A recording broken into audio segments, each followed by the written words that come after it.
Assalamualaikum teman-teman, perkenalkan nama saya Heli Hendayani. Saya dari Fakultas Psikologi Islam UIN Raden Patah Palembang.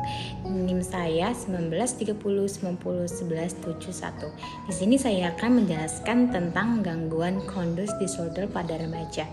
Untuk memenuhi tugas UAS modifikasi perilaku, dosen pengampu saya Ibu Indah Purwasi MPSI Psikolog. Apa sih conduct disorder?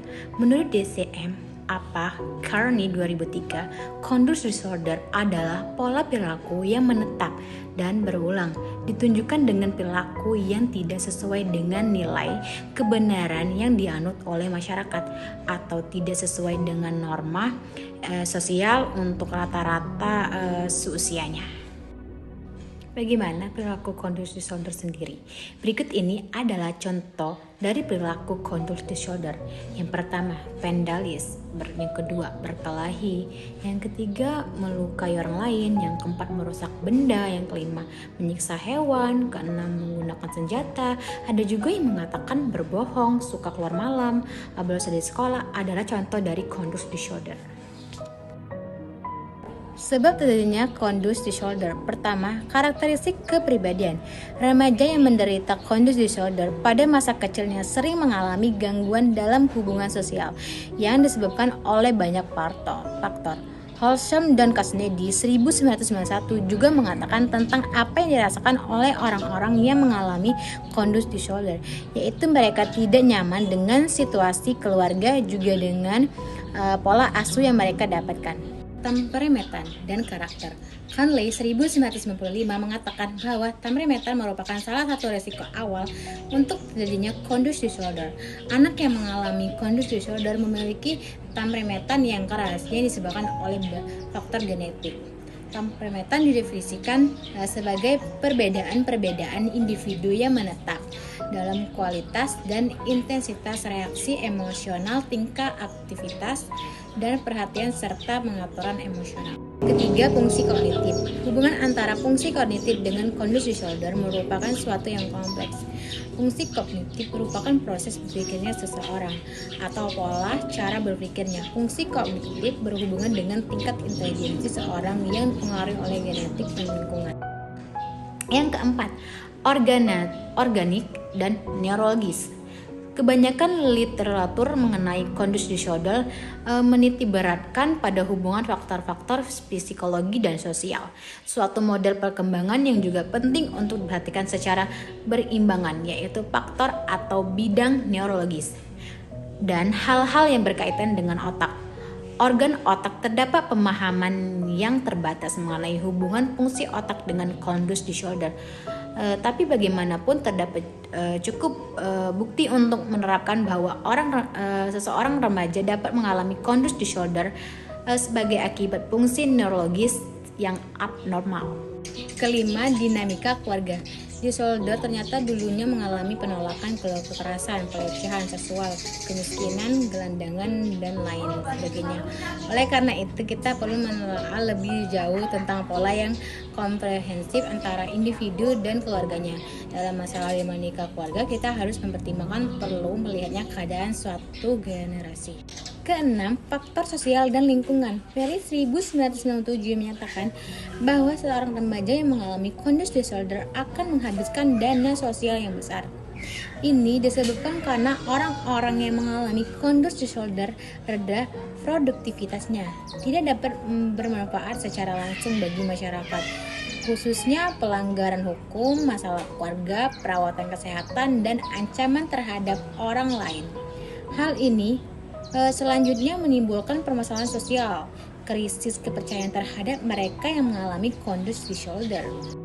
Contoh kasus conduct disorder di masyarakat. Saya mengambil di internet pikiran rakyat.com mengenai kasus balita dibunuh remaja 15 tahun. Terlihat di gambar remaja tersebut menggambar tubuh dililit dengan tali. Saya kurang mengerti gambar wanita yang kaget dan ada juga wanita yang menangis. Di dalam berita tersebut, masyarakat menganggap remaja tersebut mengalami gangguan psikopat. Tetapi psikiater anak Dr. Chin Wiguna mengatakan psikopat itu adalah gangguan kompleks dalam konseptualisasi pribadi dewasa karena anak tidak dibilang sebagai psikopat. Salah satu definisi psikopat buat Dr. Chin Wiguna sendiri lebih mengatakan bahwa ini adalah suatu gangguan yang kompleks dari konseptualisasi kepribadian seseorang. Sebagai psikiater anak, Dr. Chin Wiguna tidak akan mendeskripsikan seorang anak atau remaja sebagai psikopat. Namun ia mengaku bahwa ada gangguan kompleks yang bisa terjadi pada anak-anak, seperti gangguan tingkah laku atau conduct disorder. Mengenai kasus di atas, conduct disorder lebih banyak terjadi pada masa anak dan remaja. Seorang anak dikatakan mendapatkan serangan koleksi software apabila sindrom muncul sebelum anak berusia 10 tahun. Sementara remaja dikatakan mengalami gangguan perilaku jika tidak mendapatkan sindrom sebelum akan berusia 10 tahun. Conduct disorder dibagi menjadi 3 tingkatan, yaitu ringan, moderat atau sedang, dan severity berat.